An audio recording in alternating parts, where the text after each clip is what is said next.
Hey, hello friends, welcome back. I know I'm back with my usual posting schedule every 7 days, but I promise you I'll still post very frequently. I've been very busy. Our third periodical test will be coming soon, and I'm studying and I want to pass.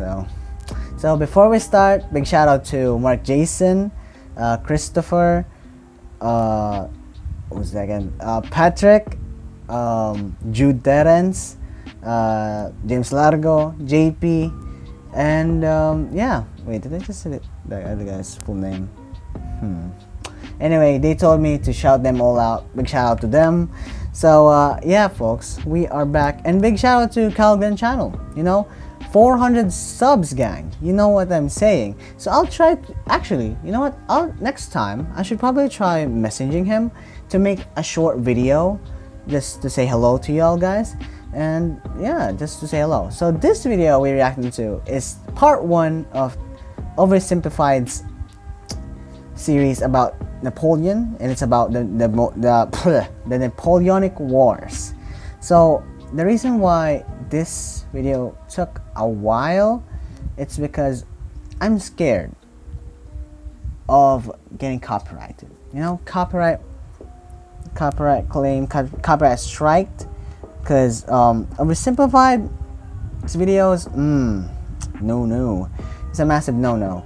I do love Oversimplified, but I'm just scared because there's like a third party that controls this stuff, and they actually copyrights videos that uses the content, and I'm just scared, guys. I'm just a reactor, and remember that it's not just a original. This is not really an original content. I only react to videos and trying to break down the video.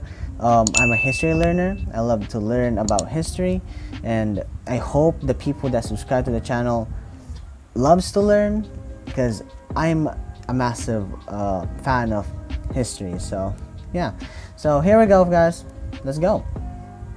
This video was made possible by NordVPN. Stay safe online by clicking the link below and get a huge discount off a 2-year plan with a risk-free 30-day money-back guarantee. Nice. Also, why not grab yourself a character pin of the little corporal himself before they sell out? He's average. He's average of height at that time. So. And big shout out to the He's maybe around 5'7", so that means I'm taller than him now. I'm 5'8", 5'9", so. patrons. Head on over to learn about benefits such as Discord access and maybe even a little behind the scenes content. Okay, Mrs. Bonaparte, this is it. One last push and we're done. Congratulations, it's a general. Oh, and here comes the rest of the army. Yep, the army. Yeah. Did you just say the rest of the army?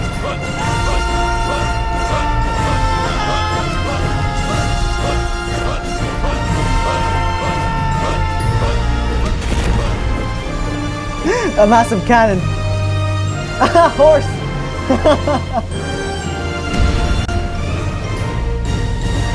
The Napoleonic Wars. Torpedoes to port. History is full of great conquerors, many with very impressive origin stories. For example, Alexander the Great was the son of a king. Julius Caesar came from an aristocratic family that descended from a goddess. Great conquerors don't usually come from relatively insignificant families living on impoverished islands. But as it just so happens, that is Corsica. where our story begins. In the early 18th century, the island of Corsica was a part of the Republic of Genoa, until one day Corsica said, "Hey, we're declaring independence, and it's probably not worth your time to try and stop us." So Genoa said, "You're right, it isn't worth their time. Hey France, you want to buy this island?" And France said, "Sure thing." And thus, Corsica became France, just in time for Napoleon to be born French. Many Corsicans didn't appreciate their new conquerors, however. Imagine the French didn't take over Corsica before Napoleon getting born in Corsica. Imagine that. What would it change? will there be a massive change? Comment down below, because this is the first time for me to learn about Napoleon, and I actually read some stuff and about Napoleon, and actually got a wallpaper about him, so yeah. And from an early age, Napoleon developed some fairly anti-French sentiments. Napoleon's dad, however, quickly embraced his new French overlords, which created some tension between dad and son. We might actually need to react to some video that went in depth about this. So yeah, because remember, this is oversimplified. This is not. It's just this is just a summary of the video. So let's go. Ooh, look at me. I'm dad. I wear powdered wigs and silver-buckled shoes, and I'm a traitor to the Corsican people. Go to your room, Napoleon. No, you go to your room, Dad. Okay. On the other hand, Napoleon adored his mother, who was definitely the disciplinarian of the family. And even though she would punish Napoleon severely, he kind of respected that. But Napoleon's parents wanted the best for their family. And since they were of very minor nobility, they were able to have Napoleon sent off to the shining lights and rat-infested sewage puddles of the big city. Napoleon went to military school in France. Okay, Napoleon, why don't you introduce yourself to your new classmates? Well, I'm Napoleon, and I hate all of you. Your farts smell like cheese, you can't pronounce the letter R, all you do is go on strike, and you call eggs oofs like a bunch of big dumb idiot dingleberries. Okay. Thanks, Napoleon. I hope you like being bullied. And So, no, remember, as I said earlier, this is a oversimplified of it, and I know he didn't really just straight up went to a military school, but remember I told you we're going to react to a video that went in depth on Napoleon Bonaparte, so maybe I'll search for a video. Let's go. bullied. He was. They picked on him for his Corsican accent, his family's lack of wealth, and it probably didn't help that he also had a bit of a chip on his shoulder, but he could hold his own, and on an average day, might be found dishing out ratatouille sandwiches for breakfast. He spent much of his time alone, and he loved reading about the great conquerors of history. He learned about Julius Caesar, and he wondered if one day he too might have a pizza franchise named after him. Nice. A boomer humor certified. Let's go. Yeah, little Napoleon. That's. He excelled at math and geography, and when he graduated at the age of 16, he was made second lieutenant in an artillery regiment. Now, second lieutenant might sound pretty sweet to a screw-up like you, but Napoleon had a little something called ambition. Stonks of it. And he wasn't content being just some junior officer. So that means Napoleon. Okay, so let's obviously he knowing that it's Napoleon, he's a very ambitious person. Comment down below anything that you know about Napoleon, because me just reacting to this video, I know it's just a summarized version of it. So comment down below anything. Comment down about other details. So let's go. Wanted to rise the ranks. Unfortunately for him, that would be a little difficult. Well, Napoleon, I've reviewed your application. It's clear you're very skilled and would be a perfect fit for the promotion. And Simeon, you're just about the biggest idiot I've ever seen. Your test results suggest you have the mental aptitude of a senile earthworm, and in the part of the form where you list your experience, you seem to have drawn a picture of a gerbil giving birth to a shoe. But your dad is the Marquis de Lafayette, so you get the job. French society was just too closed off. Positions were handed out based on nobility, not talent, and the young Napoleon probably felt stuck. A patriarchy? Wouldn't it be nice if... Is this really called a patriarchy? Oh my god, I need to search this. What is up? Patriarchy. Say, a revolution came along and changed... The French Revolution. Changed all of that. Well, what are the chances? The French Revolution is here. Bastille toppling, head chopping, king popping. The revolution... Yep, the guillotine. There we go. The guillotine was very infamous in... it was introduced in the French Revolution. It's very infamous. So, let's go. Hierarchy. There we go. Hierarchy, was it really? Yeah, the social hierarchy. And promised to do away with the old social hierarchy and make everyone a little more equal. So, I need to search these words up. Yeah, the hierarchy. And yeah, I don't... You know, if you look at me, yeah, I'm kind of confused right now. But I'm telling you guys, if I'm focused on something, I want to study it, okay? So let's go. Napoleon may not have cared much for the violent mobs, but if it meant he could rise the ranks, he was in. He began fighting to defend the revolution, He put down a British-sponsored counter-revolution in Toulon and got promoted. He put down a royalist uprising in Brigadier Paris General? and got promoted. And as his Major military General? prowess became more recognized, he was even given his very own army. of the It was interior. astonishing progress for such a young man of humble origins, and Napoleon's wildest dreams were coming true. But Napoleon also believed he could increase his social status if he married an older rich lady. And so around this time, Napoleon went on the prowl. However, if some sources are to be believed, he was a verified creep. He Wow. reportedly had terrible luck with women, and most wanted nothing to do with him. Fortunately, he eventually met Josephine, an aging single mother who was deeply in debt Josephine. and needed stability, so she agreed to marry him despite finding him intensely disgusting. Napoleon, you dirty dog, you've done it. Unbeknownst to Napoleon, however, Josephine had a bit of a promiscuous reputation. Hey Napoleon, I hear you're marrying Josephine. Boy, she sure is a great kisser. That's right. Hey, wait, what do you mean she's a great kisser? Hey Hugo, you hear Napoleon's marrying Josephine? Wow, she sure is a great kisser. Now hang on just a minute. Hey everyone, Napoleon's marrying Josephine. Oh yeah, she sure is a great kisser. She's real good at kissing. Wow, I'm pretty sure I kissed her just yesterday. For goodness sake, is there anyone here who hasn't kissed my wife? Yeah, you. Yo, that is insane. I'm sorry, but what? Okay, yeah, he has a reputation. She has a reputation. Okay, let's go. As Napoleon fell madly in love with his new wife, she fell madly in love with a man named Hippolyte. Hippolyte. Oh God. Eden has a creamy taste and milk vitamins. Di tinitipid ang pagmamahal. Okay. Okay.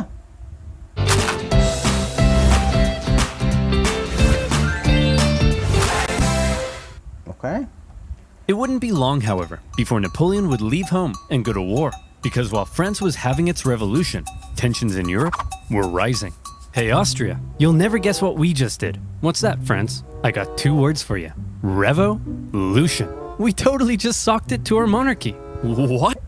Is it? No, it's not 1848, right? Nope, it's not. Dude, the rest of us are What? monarchies. You've just totally threatened the balance of power in Europe. Now we have to worry about our stinky... Yeah, they have to worry about their minority, their people to rise up, because remember, this is the time period where monarchy still exist. So if there's something that happened to one country that has a monarchy, the people from the other countries might do the same. So yeah.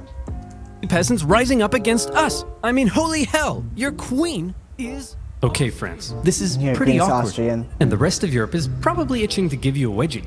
But you're not ready for a war yet. So you gotta be cool, man. It's absolutely crucial that you say something to defuse Declare the war. situation They declared right war. now. Preposterous! I declare war. Sacre bleu! So France ended up at war with basically Yep, the rest there of we go. Europe, and the War of the First Coalition began. Oh, there we go. At first, First France Coalition. struggled, but then they started to do surprisingly well, and in many conquered territories, they began to establish sister republics, exporting their revolutionary ideas across Europe. In 1796, they planned a 3-pronged attack to take Vienna and knock Austria out of the war, with 2 magnificent armies in the north to Jordan, kick ass, and Jordan, Napoleon in the yeah. south as a bit of a diversion. For the first time, Napoleon would lead a military campaign. This was his chance to prove himself. So I already saw this video, and obviously I will show us the things that made Napoleon. You know, the characteristics, the skills, the characteristics. So this is the First Coalition. Let's go. To be somebody. And what a general he proved to be. The army he was given were demoralized, lacking equipment, and underpaid. But Napoleon galvanized them with inspirational Demotivated. speeches, and he took them into Italy. He was outnumbered, and his campaign was partially meant to be a sideshow, but he made it the main show. While the 2 northern armies were being held back, Napoleon made staggering progress. In a signature Napoleon move, he masterfully split his enemies into 2 and Yeah, he's good at that. What he does, I don't know. Comment down below anything more details, please. He splits the 2 armies. He first destroyed the first army, and then after that he brings the army from that battle to attack the other army. So it's a very smart maneuver. It's a very smart strategy, and I know it's just a very simplified version of it. But remember, it's oversimplified. It's very simplified. So yeah, I want more details about this. Okay, so let's go. Comment it down below in the comments. And oh yeah, by the way, I'm sorry, I forgot to mention, this video is made by Oversimplified. It's going to be in the description down below. The link of this video will be in the description down below, okay? I forgot. Let's go. And took them on separately, knocking Sardinia out of the war and putting the Austrians on the run. Sardinia. At the famous Battle of Lodi, he was in the fray, aiming the cannons himself, getting covered in mud, and earning the total respect of his men. The reputation. Reputation is very important, and so if your men sees you with them, because some generals just stay far, they'll just look while their men fight. Napoleon is very different. He really sometimes did that. In his later years, correct me if I'm wrong, but he did fight in the early years. He did fight with them so that the men will feel motivated, feel more, you know what, this guy is good. He's with us. He's fighting with us. I want to support this guy. So yeah, that's what made Napoleon great, you know. Comment down below. I'm very sorry if I got something wrong. Correct me if I'm wrong, okay? So let's go. They respected him so much that when he ordered an almost suicidal assault on the only bridge in town, his men threw themselves at it and took it despite fierce Austrian resistance. For Napoleon, it was all he needed to confirm that he... I foresaw what I might be already. I felt the world earth flee from beneath me as if I were being carried into the sky. Napoleon. He was the greatest human who had ever existed. Wow, Napoleon, you're pretty great at this military stuff. Just be careful your head doesn't get too big. What did you just say to me, you little prick? And as Napoleon swept through northern Italy, the Italians cheered his... Oh yeah, by the way, this part one may actually be 2 parts. Because I saw the video length and I can't just record a long video, and I have to do it. I have to cut the 2 videos into 4 because remember, I am recording my phone, the storage problem, so yeah. Arrival. Yes, I'm here to liberate you from your cruel Austrian oppressors. And replace them with French ones. I remember replace them with French ones. No. Obviously, replace them with French ones. Duh, you thought you were gonna get independence? Napoleon plundered as he went, sending riches back to France to help its economy, but also paying his men the first real money they'd seen in years. The Pope had been supporting the Austrians, so Napoleon briefly went to go give him a slap. And as he began to approach Vienna, the exhausted Austrians were forced to make peace, with Napoleon overseeing negotiations himself. He had just single-handedly knocked Austria out of the war. And by the way, he was only 28, so maybe it's about time you moved out of your dad's attic. In the Italian territories he had conquered, Napoleon established new French sister republics, even writing constitutions and organizing governments himself. Not something a general generally does. Okay. When he got back to France, he was hailed as a hero, and the extremely unpopular government were concerned he might get some power-hungry ideas. So they agreed he should go far away from France to Egypt, where he could maybe... Yeah, they sent Napoleon to Egypt to discover some stuff, to discover, I don't know what he discovered, I forgot what he discovered, but hey, Oversimplified might actually mention that. Let's go. He undermined British access to India. Napoleon was eager to win more glory, so he brought with him a team of scholars, and he was like, whoa, it's a freaky man-cat. Whoa, it's a big stick. Whoa, it's an ugly horse. Whoa, it's a stumpy little manlet. Hey, I'm actually average height for the time. Yeah, it's right. But then British Admiral Nelson came down and wrecked his fleet, and an Anglo-Ottoman force defeated him at Acre, so Napoleon abandoned his men and went back to France. His campaign in Egypt hadn't gone quite as planned, but one thing you should know about Napoleon was that he was a skilled propagandist. I forgot that. Don't forget, he's a very skilled propagandist, okay? He's a skilled propagandist, and I need to learn more about his propaganda, because I've heard he made, like, after his campaign in Egypt, he made himself look good. And yeah, and when people saw that, he was praised. He published his own newspapers that sometimes exaggerated his achievements, and even commissioned paintings that generally made him look cool. Napoleon treating sick people and definitely not committing any atrocities. Okay. So when he returned to Paris, he was yet again hailed as a hero, and he began to get some power-hungry ideas. First, however, he had a bit of a problem to deal with. See, he had learned something shocking about his dear wife. Really, Josephine? This guy? I'm just as tall as him. I'm sorry, I swear. Now that you're becoming famous, I'll never do it again. Make sure you don't. I've never stooped so low as to cheat on you. Now if you'll excuse me, I'll be in this room consulting my generals for the next 30 minutes. And by consulting, I mean boinking. By my generals, I mean this woman. And by 30 minutes, I mean 2 seconds. What? Okay. I need to search that up. I'm sorry, but what? 2 seconds? How? Why? Okay. Let's get this. Having dealt with his wife, Napoleon was then approached by a very influential politician who said he had an idea. He wanted to stage a coup against the deeply unpopular government and needed the extremely popular Napoleon's help. And Napoleon thought that was just the darn tootinest idea. The plan was to trap the government and convince them to voluntarily give up their power. And here's how they did it. Hey guys, oh my gosh. Actually, I've heard Napoleon, when they were staging this coup in the government, he got help from his brother, right? He got help from his brother. Quick! There's a dangerous Jacobin plot to overthrow you, which we definitely aren't just making up. Better get inside this cage so we can protect you. Okay. Gentlemen, we got him. In this case, the cage was an isolated palace outside of Paris, with no one around but Napoleon and his army. With the government inside, Napoleon then entered, and a pretty chaotic event ensued, during which the government didn't seem entirely sure what was going on, Napoleon's men didn't seem entirely sure what was going on, and Napoleon himself didn't seem entirely sure what was going on. But I've heard about that. Napoleon was actually, he got punched in that one, right? He got punched, right, in that place, in the saying. Napoleon's brother Lucien, president of the lower house, managed to regain control, and the remaining councilmen were intimidated into creating a new constitution. And thus, a new government was formed, this time with 3 consuls in charge. Yeah, but Napoleon did some writing, and the only person that has power is him.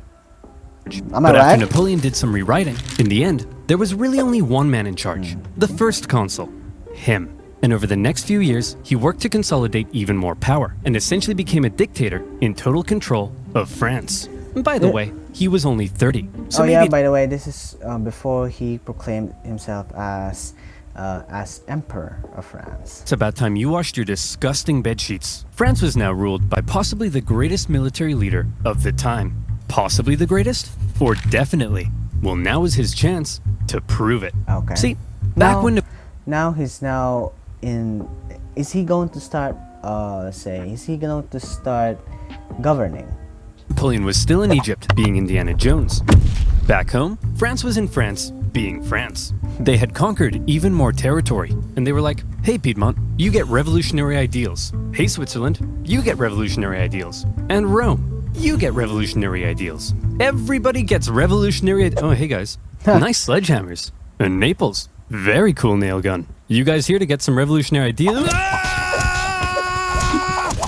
As France was still spreading the revolution, and with Napoleon busy in Egypt, the European powers felt the time was right for round 2, and the war of the second coalition began. And this time, their big bad boy buddy Russia was here to bang some French boys back to Bordeaux. And bang them, they did. France got blasted. But then Russia pulled out after stalling in Switzerland, and now that Napoleon was in charge of the country, he was ready to start blasting right back. He took command of the Army of the Reserve, and he brought the fight to the Austrians. Now, there are many traits that made Napoleon a great military leader. I already mentioned one of them, how he was one of the boys and commanded the total loyalty of his men. But now we see a second reason. Surprise? The element of surprise. Yeah, another thing, the element of surprise. Napoleon has that, and it's amazing. Okay, it's very amazing, and I need to learn about him because he's a very important figure in history, and me first time learning about him. Now this is not really my first time, but first time reacting to a video, first time doing some research about Napoleon. It's very interesting. Anyway. Prize. In 1800, Napoleon moved to Geneva, and it looked like he was probably going to take on the Austrian forces in Germany. No. There's no way he'd be crazy enough to move his entire army south through the Alps as a surprise attack on the Austrians besieging Genoa. Oh, Napoleon's moving his entire army south through the Alps. Actually, there's actually a painting painted where Napoleon was traveling through the Alps, right? There was, oh, that was the first painting. The painting from the intro, from the start, you know, there we go, this part. Hold on, sorry, this part, yeah, the Napoleonic Wars, yeah, with him riding a horse. That famous photo. I mean, famous painting. A surprise attack on the Austrians besieging Genoa. Napoleon's crossing of the Alps is legendary. There we go. And you may have seen one of the most famous paintings of the general, popping a sick wheelie on his majestic stallion, surrounded by dangerous mountain terrain. Of course, in real life, he made the crossing on a depressed mule. But that's not as cool. When he emerged in Italy, the Austrians expected him to come break their siege. But Napoleon went for their supply line near Milan, forcing the Austrians to meet Napoleon. Yeah, smart. Taking their supplies first and waiting for them to attack, not just straight up attacking them. That's smart. That was smart. Head on at the famous Battle of Marengo. The Austrians initially clobbered the outnumbered French, and they were like, hooray, we won. But then a few hours later, Napoleon showed up again with an even bigger army, and he clobbered them right back. Holy cow, this tiny little fun-sized French guy is running rings around us. Hey! I'm average Okay. height for the time, you jerk! Then, after General Moreau's victory at Hohenlinden, Vienna was exposed, and the Austrians again sued for peace. There we go. So we might actually end it here. The first part will be end here. First part of part 1 will be ending here. And actually, here we go. War of the Oranges / Treaty of Badajoz, or Badajoz maybe. May to June 1801. Treaty of Lunéville, February 1801. Treaty of Florence, March 1801. So, folks, we may end it here. This is part 1 of the Napoleonic Wars Oversimplified, part 1. And yeah, this video will be in the description down below. Check out Oversimplified's channel, one of the most amazing historical channels in YouTube. And if you love watching history, if you in history and you feel like some videos are very boring to you, you know, some history videos are like that, but hey, if you want them, go check out Oversimplified. They make amazing videos. And thank you for watching. Like and subscribe for more videos like this. Big shout out to those people that I mentioned in the intro. And part 2 maybe the next day, I don't know. So thank you for watching. Like and subscribe. Goodbye, everybody.